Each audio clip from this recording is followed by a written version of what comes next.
Hello, जय हिंद भावी home guard साथियों। स्वागत है आप सभी का अपने YouTube channel PRC exam prep पर। उत्तर प्रदेश होमगार्ड 2025 के लिए हम तैयारी कर रहे हैं। जीके जीएस के 100 प्रश्न पूछे जाने हैं। आज प्रैक्टिस सेट नंबर 6 है। इसके पहले हम लोग 5 प्रैक्टिस सेट कर चुके हैं दोस्तों। अगर आपने नहीं देखा है तो उसको जरूर देख लीजिएगा। आगे बढ़ते हैं। इससे आपको जीके जीएस के 100 क्वेश्चन पूछे जाने हैं। जीके जीएस के टोटल 100 प्रश्न होंगे और 100 अंक के होंगे, यानी 100 क्वेश्चन 100 मार्क के होंगे। प्रत्येक कितना होगा? 1 अंक का प्रश्न होगा और इसके लिए समय मिलेंगे आपको 2 घंटे और इसमें कोई निगेटिव मार्किंग नहीं है। और इसके अलावा आप देखेंगे जीके जीएस के यहाँ पे सिलेबस की बात कर लें। सिलेबस ये है सामान्य ज्ञान, सामान्य विज्ञान, भारतीय इतिहास, भारतीय संविधान, भारतीय अर्थव्यवस्था एवं संस्कृति, भारतीय कृषि, वाणिज्य, व्यापार, फिर उसके बाद जनसंख्या से संबंधित पर्यावरण एवं नगरीकरण, भारत का भूगोल, उत्तर प्रदेश के प्राकृतिक संसाधन, उत्तर प्रदेश की शिक्षा संस्कृति, उत्तर प्रदेश की शिक्षा संस्कृति, सामाजिक प्रथाओं के संबंध में विशिष्ट जानकारी, उत्तर प्रदेश में आयोजित प्रमुख मेले एवं स्थानीय त्योहार, खेल पुरस्कार एवं उपलब्धियां, उत्तर प्रदेश में राजस्व, पुलिस व सामान्य प्रशासनिक व्यवस्था, मानवाधिकार से संबंधित आंतरिक सुरक्षा तथा आतंकवाद, भारत और उसके पड़ोसी देशों के बीच संबंध, राष्ट्रीय तथा अंतर्राष्ट्रीय महत्व के समसामयिक विषय, राष्ट्रीय तथा अंतर्राष्ट्रीय संगठन, पुरस्कार, सम्मान, देश, राजधानी, मुद्राएं, महत्वपूर्ण दिवस, अनुसंधान एवं खोज, पुस्तक और उनके लेखक, social media communication, Uttar Pradesh शासन द्वारा संचालित कल्याणकारी एवं जनोन्मुख योजनाएं, महिला सशक्तिकरण, आत्मनिर्भरता एवं औद्योगिक विकास के प्रयास, प्राकृतिक घटनाएं, महत्वपूर्ण सम्मेलन और समारोह। ये रहे कंप्लीट सिलेबस दोस्तों। तो इसे दिखाने का मतलब है आपको थोड़ा सा अंदाजा मिलता रहेगा और हम किस दिशा में चल रहे हैं। तो हम अब डेली दिखाएंगे इस सिलेबस को आपको हल्का हल्का सा कि और हम कहां तक चल रहे हैं, क्या छूट रहा है, उसको हम लोग रिवाइज करते हुए चलेंगे। जैसे संगठन से हो गया, मानवाधिकार से कुछ क्वेश्चन हम लोग छोड़ते चलते हैं, उसको भी हम लोग धीरे धीरे इसमें सिलेबस को देखते चलेंगे डेली और उसको भी इंक्लूड करते हुए चलेंगे। तो आइए बिना देरी के शुरू करते हैं पहले क्वेश्चन से। पहला क्वेश्चन है कि 2025 का नोबेल का जो शांति पुरस्कार है किसको प्रदान किया गया? तो 2025 का नोबेल का शांति पुरस्कार मारिया कोरिनो मचाडो को दिया गया। मारिया कोरिनो मचाडो को दिया गया। ऑप्शन नंबर बी सही है। ये है मारिया कोरिनो मचाडो। नाम में याद रखिएगा, इसलिए बोल रहे हैं कई बार कि याद रहेगा। मारिया कोरिनो मचाडो। 2025 का शांति का नोबेल पुरस्कार किसको दिया गया? मारिया कोरिनो मचाडो को शांति का नोबेल पुरस्कार। ये शांति का नोबेल पुरस्कार इनको वेनेजुएला में लोकतंत्र और मानवाधिकार के संघर्ष के लिए इनको मारिया कोरिनो मचाडो को 2025 का शांति का नोबेल पुरस्कार दिया गया। नोबेल पुरस्कार के बारे में थोड़ी सी जानकारी देख लेते हैं। नोबेल पुरस्कार जो है अल्फ्रेड नोबेल के नाम पर 6 क्षेत्रों में मानवता के उत्कृष्ट योगदान के लिए दिया जाने वाला ये क्या है? सर्वोच्च पुरस्कार, एक प्रतिष्ठित सम्मान है। ये अल्फ्रेड नोबेल के नाम पे दिया जाता है और यह 6 क्षेत्रों में, ध्यान रखिएगा, इसको 6 क्षेत्रों में, शुरू में तो ये 5 क्षेत्रों में दिया जा रहा था, लेकिन 1969 से यह 6ठा क्षेत्र यानी कि अर्थशास्त्र में भी दिया जाने लगा। इसके पहले ये भौतिकी अर्थात फिजिक्स में, केमिस्ट्री यानी कि रसायन में, इसके अलावा चिकित्सा, मेडिसिन समझ सकते, मेडिसिन के क्षेत्र में, साहित्य के क्षेत्र में, साहित्य बोले तो लिटरेचर के क्षेत्र में दिया जाने वाला, और साहित्य एक है शांति के क्षेत्र में यानी कि पीस, और इकोनॉमिक्स अर्थशास्त्र के क्षेत्र में, ये 6 क्षेत्रों में दिया जाता है। और जो इकोनॉमिक्स का है ये 1969 में, शुरू में नहीं दिया जाता था, 1969 से इकोनॉमिक्स का नोबेल पुरस्कार भी दिया जाने लगा। और ये अल्फ्रेड नोबेल के नाम पे दिया था। अल्फ्रेड नोबेल, इन्होंने डायनामाइट का भी आविष्कार किया था। और 1900 में नोबेल फाउंडेशन की स्थापना होती है। किसकी? नोबेल फाउंडेशन की स्थापना पूछते हैं। नोबेल फाउंडेशन की स्थापना की बात करें तो नोबेल फाउंडेशन की स्थापना 1900 में होती है और 1901 में पहली बार नोबेल पुरस्कार कब दिया गया? 1901 में दिया गया। और एक क्षेत्र में, किसी भी एक क्षेत्र, 6 क्षेत्रों में से किसी एक क्षेत्र में अगर देना होगा तो मैक्सिमम 3 लोगों को ही दिया जा सकता है, 4 लोग या 5 लोग को नहीं दिया जा सकता। केवल अगर अधिकतम कोई है अच्छा कार्य कर रहा है तो उसमें केवल जो हाईएस्ट 3 लोग होंगे उन्हीं को दिया जाएगा। और यह 10 दिसंबर को, हर साल 10 दिसंबर को दिया जाता है। नोबेल पुरस्कार हर साल 10 दिसंबर को दिया जाता है। 10 दिसंबर को क्यों? क्योंकि 10 दिसंबर 1896 में, 10 दिसंबर 1896 को क्या हुआ था, इनकी मृत्यु हुई थी। अल्फ्रेड नोबेल की मृत्यु 10 दिसंबर 1896 को मृत्यु हुई थी। 10 दिसंबर को नोबेल पुरस्कार उनकी मृत्यु के दिन ही दिया जाता है। नेक्स्ट है, निम्नलिखित में से किस दिन को राष्ट्रीय एकता दिवस के रूप में मनाते हैं? राष्ट्रीय एकता दिवस कब मनाया जाता है? तो 31 अक्टूबर को राष्ट्रीय एकता दिवस मनाया जाता है। नेशनल यूनिटी डे मनाया जाता है। किसकी जयंती के उपलक्ष्य में? तो सरदार वल्लभ भाई पटेल की जयंती के उपलक्ष्य में मनाया जाता है। सरदार वल्लभ भाई पटेल को आयरन मैन ऑफ इंडिया बोलते हैं। क्या बोलते हैं? आयरन मैन ऑफ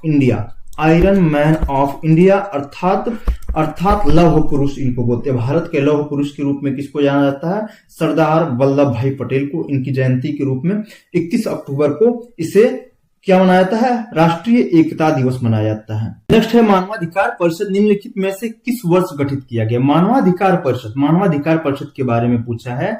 तो मानवाधिकार परिषद संयुक्त राष्ट्र महासभा ने 15 मार्च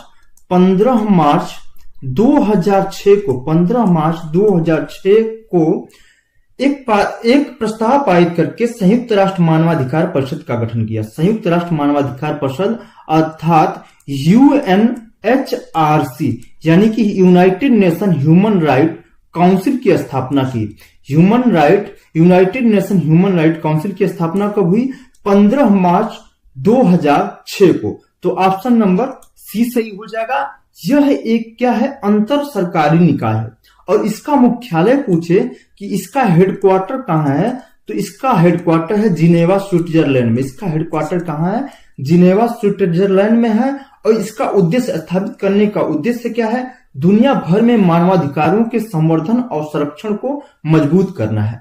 और इसके जगह पे पहले ये किसका जगह लिया है? तो ये UNCHR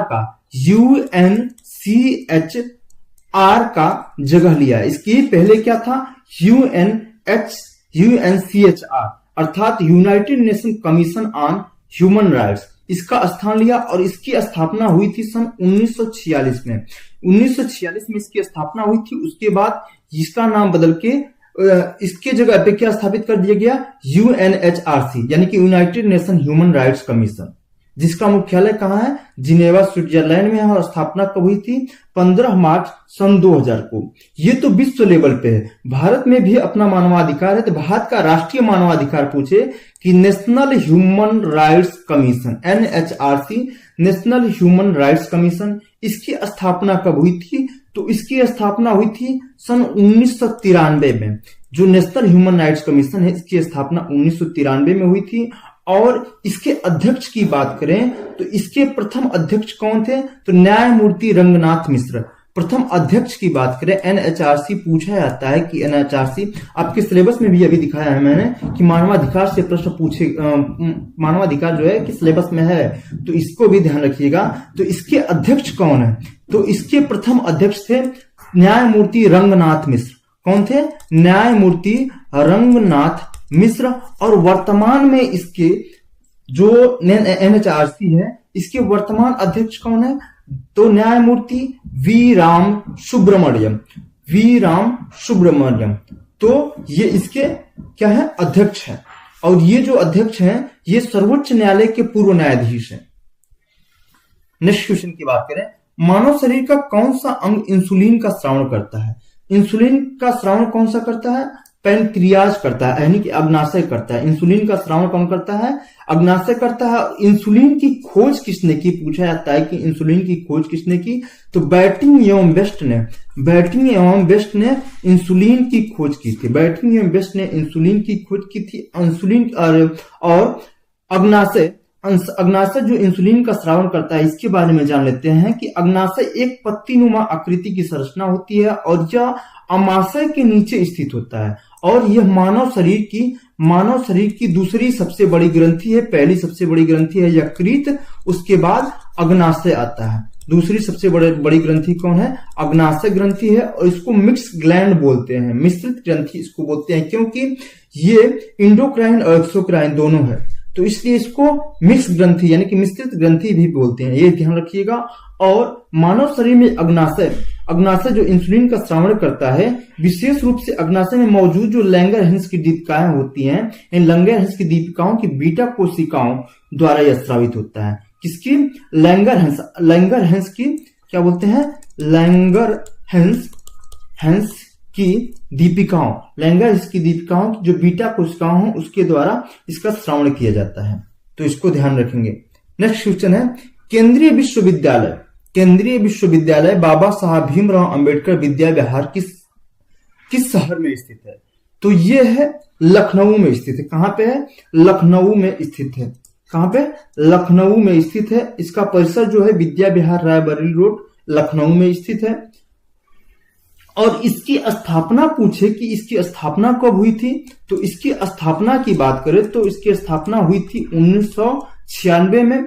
एक्ट कब का है? 1994 का एक्ट है। उत्तर प्रदेश में यह है केंद्रीय विश्वविद्यालय, तो उत्तर प्रदेश के केंद्रीय विश्वविद्यालय को जान लेते हैं। उत्तर प्रदेश के केंद्रीय विश्वविद्यालय, उत्तर प्रदेश में केंद्रीय विश्वविद्यालयों की संख्या टोटल 6 है। कितनी है? उत्तर प्रदेश में केंद्रीय विश्वविद्यालयों की संख्या 6 है। एक है वाराणसी में। कहां पे है? एक वाराणसी में है। कौन? बनारस हिंदू विश्वविद्यालय। कौन है? बनारस हिंदू विश्वविद्यालय। और इलाहाबाद में है एक, इलाहाबाद अर्थात प्रयागराज में है। ये क्या है? इलाहाबाद विश्वविद्यालय के नाम से है, इलाहाबाद विश्वविद्यालय है। और एक लखनऊ में है। कहां पे है? एक लखनऊ में है, जो है ये बाबा साहब भीमराव अंबेडकर विद्या विहार विश्वविद्यालय, ये कहां पे है? लखनऊ में है। उसके बाद रानी लक्ष्मीबाई, ये तो आप जान ही जाएंगे, नाम से पता जाएगा। रानी लक्ष्मीबाई कहां की है? झांसी की है। ये कहां विश्वविद्यालय है? झांसी में है। और एक है अलीगढ़ में, अलीगढ़ मुस्लिम यूनिवर्सिटी अलीगढ़ में है। और एक है अमेठी में, राजीव गांधी राष्ट्रीय विमानन विश्वविद्यालय। एक कहां पे है? अमेठी में है, और एक है अलीगढ़ में, और एक है इलाहाबाद में और लखनऊ में। तो एक है कहां पे? बनारस में है, प्रयागराज में है, लखनऊ में है, झांसी में है, अलीगढ़ और अमेठी। ये यहाँ पे 6 विश्वविद्यालय उत्तर प्रदेश में है। कितने विश्वविद्यालय हैं? केंद्रीय विश्वविद्यालय 6 केंद्रीय विश्वविद्यालय हैं, तो इनको ध्यान रखिएगा। केंद्रीय विश्वविद्यालय बाबा साहब भीमराव अंबेडकर विद्या विहार विश्वविद्यालय कहां पे है? लखनऊ में स्थित है। नेक्स्ट है, उत्तर प्रदेश पुलिस का मुख्यालय कहां स्थित है? तो उत्तर प्रदेश पुलिस का मुख्यालय जो है ये भी कहां पे? लखनऊ में स्थित है। उत्तर प्रदेश पुलिस का मुख्यालय लखनऊ में स्थित है, गोमती नगर में। कहां पे? लखनऊ में गोमती नगर एक्सटेंशन स्थित सिग्नेचर बिल्डिंग में है। कहां पे है? सिग्नेचर बिल्डिंग में है। और जो पहले ये कहां था? पहले प्रयागराज में था। उत्तर प्रदेश पुलिस का मुख्यालय पहले प्रयागराज में था, अब हो गया है लखनऊ में। वो भी कहां? गोमती नगर के एक्सटेंशन स्थित सिग्नेचर बिल्डिंग में स्थित है। और उत्तर प्रदेश पुलिस का नारा पूछे कि इसका नारा क्या है, तो इसका नारा है सुरक्षा आपकी संकल्प हमारा। क्या है इसका नारा? सुरक्षा आपकी संकल्प हमारा। इसको याद रखिएगा, सुरक्षा आपकी संकल्प हमारा, ये उत्तर प्रदेश पुलिस का नारा है। नेक्स्ट क्वेश्चन की बात करें, भारतीय संविधान का कौन सा अनुच्छेद पंचायतों के चुनाव से संबंधित है? तो पंचायतों के चुनाव से कौन सा अनुच्छेद संबंधित है? अनुच्छेद 243 के। ऑप्शन नंबर सी से हो जाएगा अनुच्छेद 243 के। ये किससे संबंधित है? पंचायतों के चुनाव से संबंधित है। अनुच्छेद जो 243 के है, पंचायतों के चुनाव के लिए राज्य निर्वाचन आयोग के गठन का प्रावधान है। मतदाता सूची तैयार करना और चुनावों का संचालन करना, ये किसकी जिम्मेदारी है? इसी की जिम्मेदारी है। किसकी? राज्य निर्वाचन आयोग की जिम्मेदारी है। 73वां संविधान संशोधन, जो 73वां संविधान संशोधन हुआ था 73वां संविधान संशोधन अधिनियम 1992 कब हुआ था? 1992 में हुआ था। इसमें पंचायतों को संवैधानिक दर्जा दिया गया था। किसको दिया गया था? पंचायतों को इसमें संवैधानिक दर्जा दिया गया था। तो संविधान का कौन सा अनुच्छेद पंचायतों के चुनाव से संबंधित है? अनुच्छेद 243 के संबंधित है। नेक्स्ट है हॉर्नबिल महोत्सव। हॉर्नबिल महोत्सव किस राज्य में मनाया जाता है? तो हॉर्नबिल महोत्सव नागालैंड में। कहां पे मनाया जाता है? नागालैंड में मनाया जाता है। और हॉर्नबिल फेस्टिवल को त्योहारों का त्योहार किस बोलते हैं? क्या बोलते हैं? त्योहारों का त्योहार किसको बोलते हैं? हॉर्नबिल फेस्टिवल को त्योहारों का त्योहार बोलते हैं। यह नागालैंड की समृद्ध जनजाति संस्कृति, परंपराओं और विविधताओं को प्रदर्शित करता है। और यह हर साल दिसंबर की शुरुआत में 1 से 10 दिसंबर तक आयोजित किया जाता है। 1 से 10 दिसंबर तक इसका आयोजन होता है। और इसकी शुरुआत की बात करें तो नागालैंड सरकार द्वारा हॉर्नबिल फेस्टिवल को नागालैंड सरकार द्वारा सन 2000 ईस्वी से इसको मनाया जाता है। कुछ त्योहारों की बात कर लें, जैसे पूर्वी भारत में, जैसे हम बात कर लें लोसार त्योहार, लोसार महोत्सव, ये कहां का है? लोसर फेस्टिवल कहां का है? तो लोसर फेस्टिवल बताना है आपको। लोसर फेस्टिवल कहां का है? बिहू कहां का है? बिहू। लाई होरबा की बात करें, लाई होरबा कहां का है? लाई होरबा महोत्सव। स्ट्रॉबेरी महोत्सव कहां का है? स्ट्रॉबेरी आपको बताना है, स्ट्रॉबेरी कहां का है? चापाचार कूट महोत्सव, चापाचार कूट महोत्सव, ये कहां का है? चापाचार कूट महोत्सव। फिर उसके बाद बीजू कहां का है? बीजू महोत्सव कहां का है? और सागा दावा एक होता है, सागा दावा फेस्टिवल, ये कहां का है? तो लोसार जो है, लोसार फेस्टिवल कहां का है? अरुणाचल प्रदेश कहां का है? अरुणाचल प्रदेश का है। बिहू फेस्टिवल कहां का है? असम का है। बिहू फेस्टिवल असम का है। लाई होरबा की बात करें, लाई होरबा कहां का है? मणिपुर का हो जाएगा। स्ट्रॉबेरी कहां का है? मेघालय का हो जाएगा। चापाचार कूट महोत्सव, चापाचार कहां का है?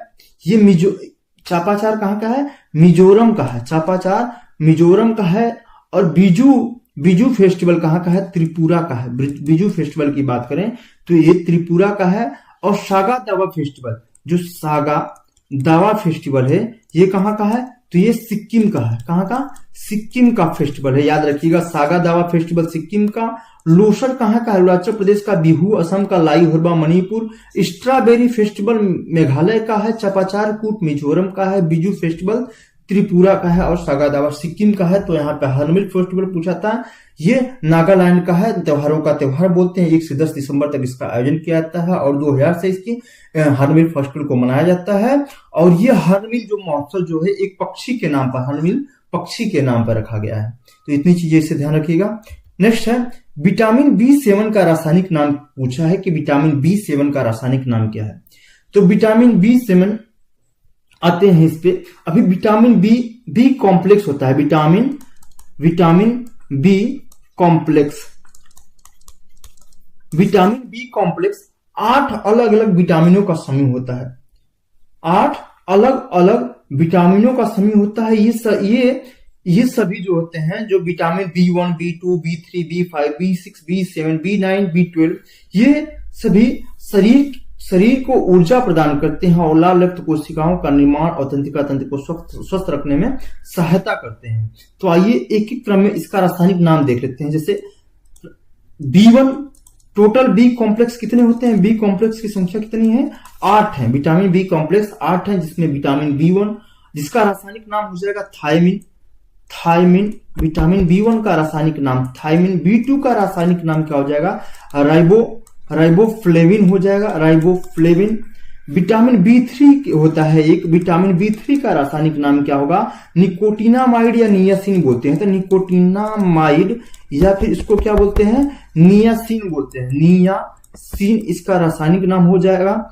और विटामिन B5 होता है, विटामिन B5 का रासायनिक नाम तो पेंटोथेनिक एसिड होता है। पेंटोथेनिक एसिड ये किसका रासायनिक नाम है? विटामिन B5 का रासायनिक नाम है। और विटामिन B6 का रासायनिक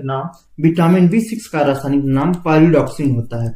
पायरिडॉक्सिन विटामिन B6 का। और विटामिन B7 का रासायनिक नाम क्या हो जाएगा? तो विटामिन B7 यही पूछा है, विटामिन B7 का रासायनिक नाम हो जाएगा बायोटीन, विटामिन B7 का रासायनिक नाम बायोटीन, और विटामिन B9 का रासायनिक नाम फोलिक एसिड हो जाएगा, फोलिक एसिड। और विटामिन B12 एक है विटामिन B12 अर्थात साइनोकोबालामीन होता है, साइनोकोबालामीन। Vitamin B1, B2, B3, B5, B6, B7, B9 और विटामिन B12। यहां पे देखेंगे बीच में विटामिन B4 नहीं होता, B8 नहीं होता, और इधर देखेंगे तो 10 और 11 नहीं होता। तो vitamin B1 thiamine, B2 riboflavin, B3 nicotinamide या niacin, vitamin B5 pantothenic acid, B6 pyridoxine, B7 biotin, vitamin B9 folic acid और विटामिन B12 साइनोकोबालामीन। तो ये रासायनिक नाम ध्यान रखिएगा। विटामिन बी कॉम्प्लेक्स टोटल 8 होते हैं। नेक्स्ट है रविंद्रनाथ टैगोर ने निम्नलिखित में से किस देश का राष्ट्रगान लिखा था? तो रविंद्रनाथ टैगोर ने पहले तो अपने देश भारत का राष्ट्रीय गान लिखा, राष्ट्रीय गान जनगण मन लिखा। जनगण मन ये कहां का है? अपने देश का राष्ट्रीय गान है। तो इसके अलावा अपने देश के अलावा और किस देश का राष्ट्रीय गान लिखा? तो ये इन्होंने बांग्लादेश के राष्ट्रीय गान को लिखा। बांग्लादेश कहां के राष्ट्रीय गान को?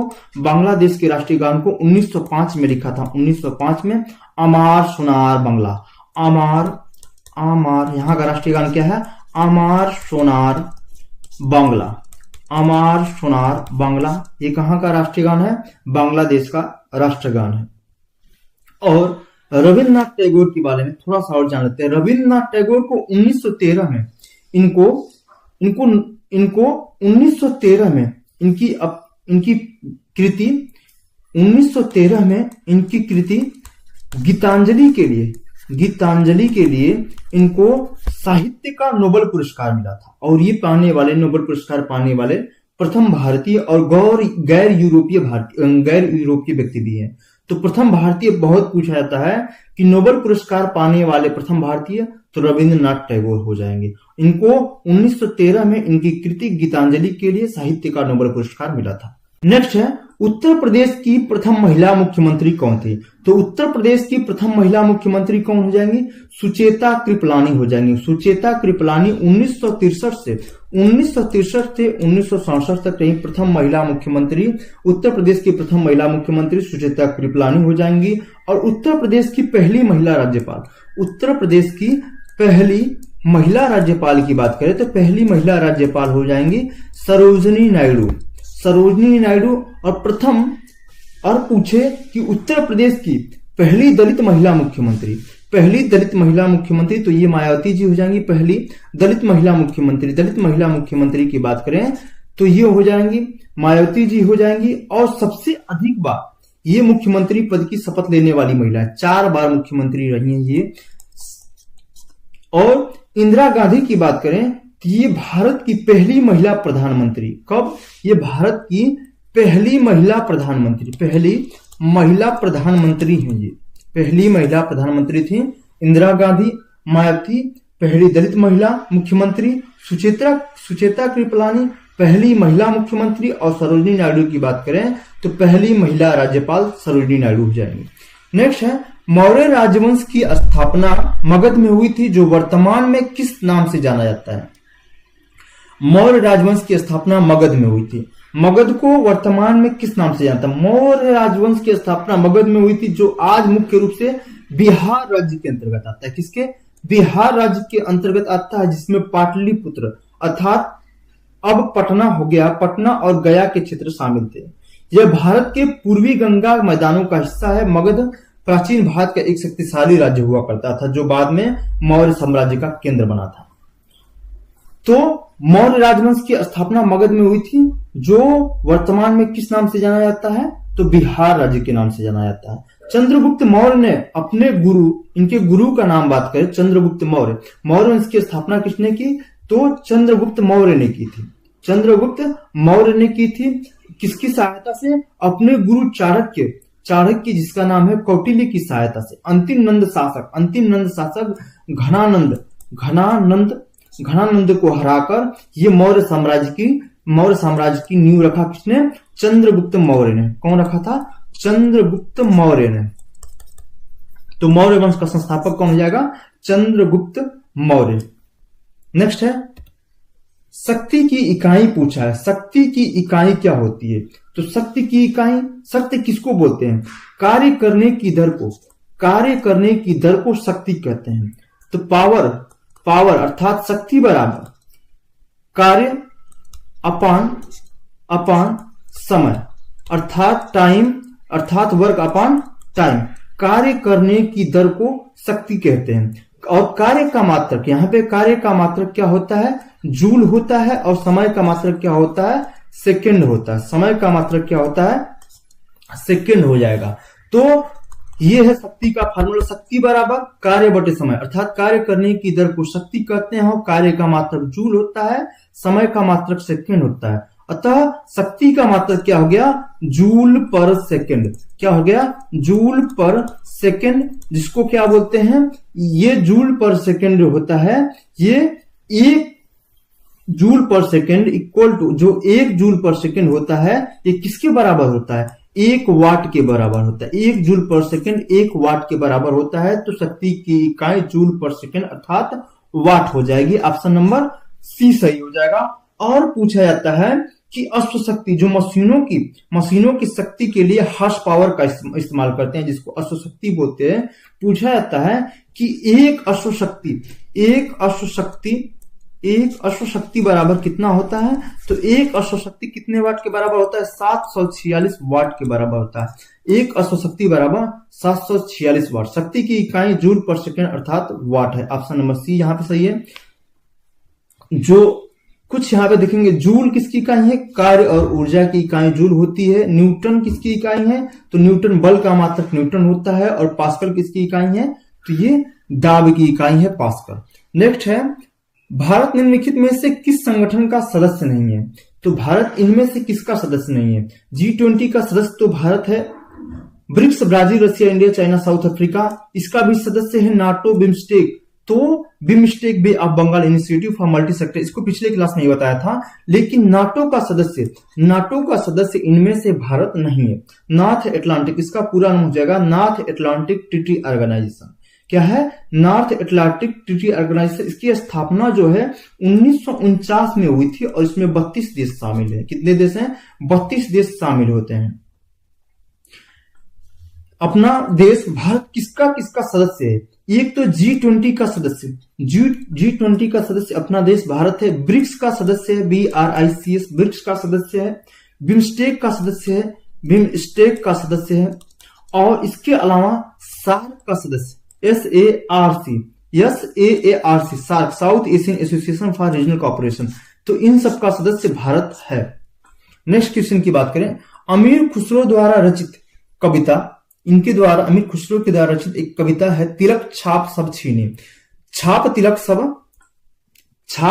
सब छीनी किस भाषा में है? पूछा है अमीर खुसरो द्वारा रचित कविता छाप तिलक सब छीनी किस भाषा में है?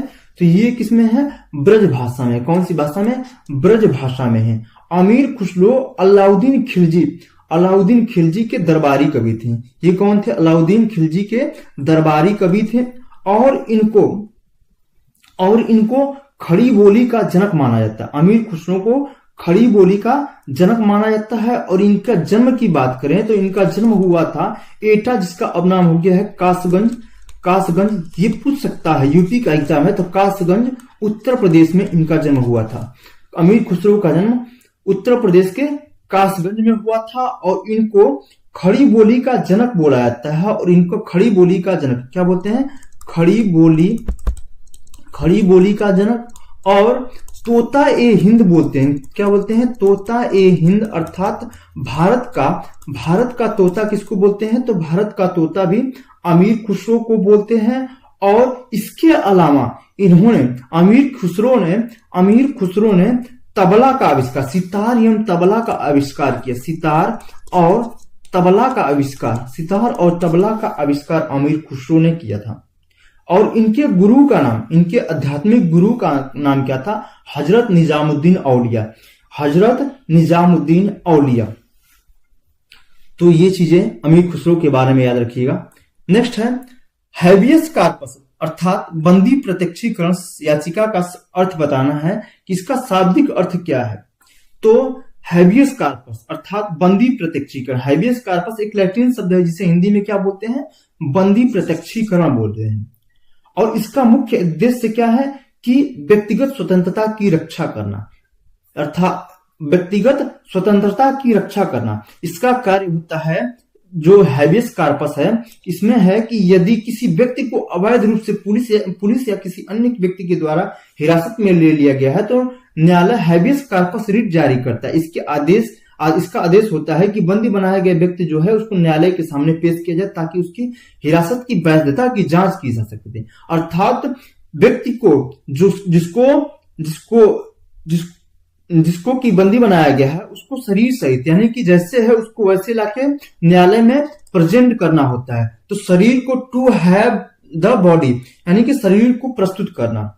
तो ये अनुच्छेद 32 और अनुच्छेद 32 के तहत हाईकोर्ट, अनुच्छेद 32 के तहत हाईकोर्ट और अनुच्छेद 226 के तहत, अनुच्छेद 226 के तहत सुप्रीम कोर्ट सुप्रीम कोर्ट के पास रिट जारी करने की शक्ति होती है, जिसमें 5 प्रकार की रिट होती हैं। एक होता है बंदी प्रत्यक्षीकरण, 5 प्रकार की रिट जारी करते हैं। बंदी प्रत्यक्षीकरण, परमादेश, प्रतिषेध, अधिकार परीक्षा और उत्प्रेषण होता है। तो हैबियस कार्पस का अर्थ यहाँ पे अर्थ है कि शरीर को प्रस्तुत करना। नेक्स्ट है, निम्नलिखित सोशल नेटवर्किंग कंपनियों में से कौन व्हाट्सएप का मालिक है। पूछा है कि इनमें से व्हाट्सएप का मालिक कौन है। तो इसमें व्हाट्सएप का मालिक क्या गूगल है, मेटा है, माइक्रोसॉफ्ट है या एप्पल है। तो मेटा हो जाएगा, ऑप्शन नंबर बी सही हो जाएगा, मेटा। व्हाट्सएप को फरवरी 2014 में फेसबुक ने व्हाट्सएप को क्या किया था, फेसबुक ने इसको खरीद लिया था 2014 में। व्हाट्सएप को 2014 में फेसबुक ने खरीद लिया और 2021 में फेसबुक ने इसका नाम बदलकर, कंपनी का नाम बदलकर मेटा प्लेटफॉर्म 2021 में इसका नाम कर दिया गया मेटा प्लेटफॉर्म इंक। ये अब किसका हो गया, मेटा का हो गया। और पूछे व्हाट्सएप की शुरुआत कब हुई थी। तो व्हाट्सएप की शुरुआत सन 2009 में हुई थी और उसकी स्थापना ब्रायन एक्सन और जॉन कॉम ने की थी। किसने की थी, ब्रायन एक्सन और जॉन कॉम ने की थी। तो फेसबुक इस समय व्हाट्सएप इस समय किसके अंतर्गत है, तो मेटा के अंतर्गत है। जो मेटा है, मेटा के अंतर्गत इस समय इंस्टाग्राम, मैसेंजर, थ्रेड्स ये सभी इसके अंतर्गत आते हैं, मेटा के अंतर्गत आ जाते हैं। नेक्स्ट है, भारत और चीन के बीच मैकमोहन रेखा मुख्य रूप से किस भारतीय राज्य की सीमा पर स्थित है। तो मैकमोहन रेखा भारत और चीन के बीच में है। मैकमोहन रेखा किसके बीच में है, भारत और चीन के बीच में स्थित है। और भारतीय राज्य की सीमा किस भारतीय राज्य की सीमा पर है, तो अरुणाचल प्रदेश राज्य की सीमा पर है। मैकमोहन रेखा 1914 में, कब, 1914 में शिमला समझौते के दौरान ब्रिटेन और तिब्बत के बीच निर्धारित की गई थी। इसका नाम जो है ब्रिटिश भारत के तत्कालीन विदेश सचिव सर हेनरी, किसके नाम पर यह रखा गया है, सर हेनरी मैकमोहन के नाम पर, सर हेनरी मैकमोहन के नाम पर रखा गया है। किसके नाम पर, सर हेनरी मैकमोहन के नाम पर रखा गया है। और भारत और पाकिस्तान के बीच कौन सी रेखा है, तो रेड क्लिफ रेखा किसके बीच है, तो भारत और पाकिस्तान के बीच में कौन सी रेखा है, तो रेड क्लिफ रेखा है। नेक्स्ट है, भारत में योजना आयोग का गठन कब किया गया। तो भारत में योजना आयोग का गठन 15 मार्च 1950 को, कब, 15 मार्च 1950 को योजना आयोग का गठन किया गया। योजना आयोग न तो संवैधानिक निकाय था न ही वैधानिक निकाय था, यह बल्कि क्या था, असंवैधानिक संस्था थी। और इसके अध्यक्ष की बात करें तो इसका अध्यक्ष प्रधानमंत्री होता था। और उस समय इसके पहले अध्यक्ष कौन थे, पूछे योजना आयोग के प्रथम अध्यक्ष कौन थे, तो प्रधानमंत्री पंडित जवाहरलाल नेहरू। कौन थे, पंडित जवाहरलाल नेहरू इसके प्रथम अध्यक्ष थे। योजना आयोग के पहले अध्यक्ष पंडित जवाहरलाल नेहरू। और प्रथम उपाध्यक्ष की बात करें तो प्रथम उपाध्यक्ष कौन हो जाएंगे, उपाध्यक्ष बात करें तो गुलजारी लाल नंदा हो जाएंगे। और प्रथम उपाध्यक्ष हो गए गुलजारी लाल नंदा, और अंतिम उपाध्यक्ष पूछे, अंतिम उपाध्यक्ष कौन हो जाएंगे? मोंटेक सिंह अहलूवालिया।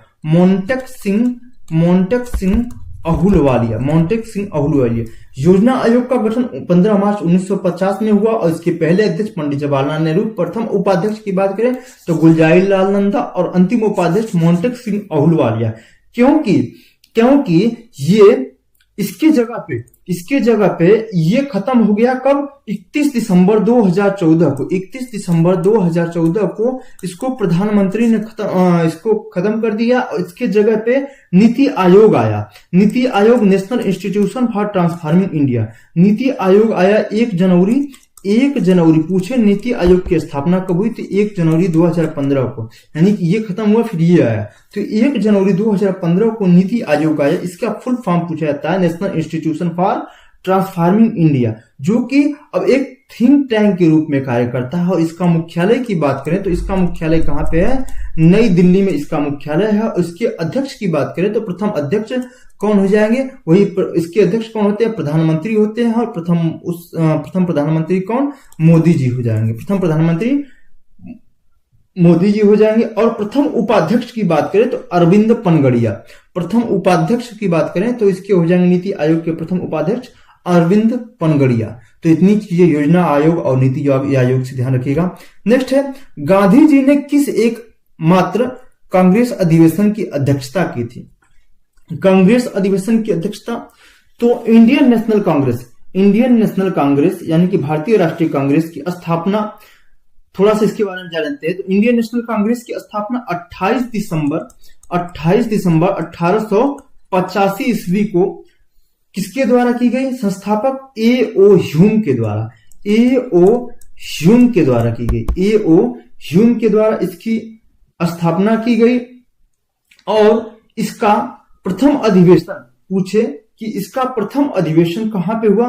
तो इसका प्रथम अधिवेशन हुआ बॉम्बे में। बॉम्बे जो कि अब है बंबई। उस समय इस प्रथम अधिवेशन में 72 प्रतिनिधियों ने भाग लिया था, जिसकी अध्यक्षता W.C. बनर्जी ने किया। W.C. बनर्जी ने इसकी अध्यक्षता की थी। प्रथम अधिवेशन की अध्यक्षता W.C. बनर्जी ने, और इसकी स्थापना की बात करें तो A.O. ह्यूम ने की थी। इतनी चीजें यहां पे ध्यान रखिएगा। और इससे रिलेटेड आते हैं सीधे अब क्वेश्चन की तरफ से। तो गांधी जी ने किस एकमात्र कांग्रेस अधिवेशन की अध्यक्षता की थी? तो ये बेलगांव का जो कांग्रेस अधिवेशन है 1924 में, इसकी एकमात्र यही अधिवेशन है जिसमें गांधी जी ने भाग लिया था। तो 1924 का बेलगांव अधिवेशन में इन्होंने अध्यक्षता की थी। तो ये रहे टोटल प्रश्न दोस्तों। इंडियन नेशनल कांग्रेस के प्रथम मुस्लिम अध्यक्ष कौन थे? प्रथम अंग्रेज अध्यक्ष कौन थे? इंडियन नेशनल कांग्रेस के प्रथम अंग्रेज अध्यक्ष कौन थे? प्रथम महिला अध्यक्ष कौन थी? इसकी प्रथम महिला अध्यक्ष कौन थी? प्रथम भारतीय महिला अध्यक्ष कौन थी? भारतीय महिला अध्यक्ष कौन थी? ये बताना है आपको। और गांधी जी ने अध्यक्षता की थी, तो ये बेलगांव वाला ये तो हो ही जाएगा। तो इसका आप लोग कमेंट बॉक्स में इसका आंसर दीजिएगा। तब तक के लिए बाय बाय, मिलते हैं नेक्स्ट वीडियो में।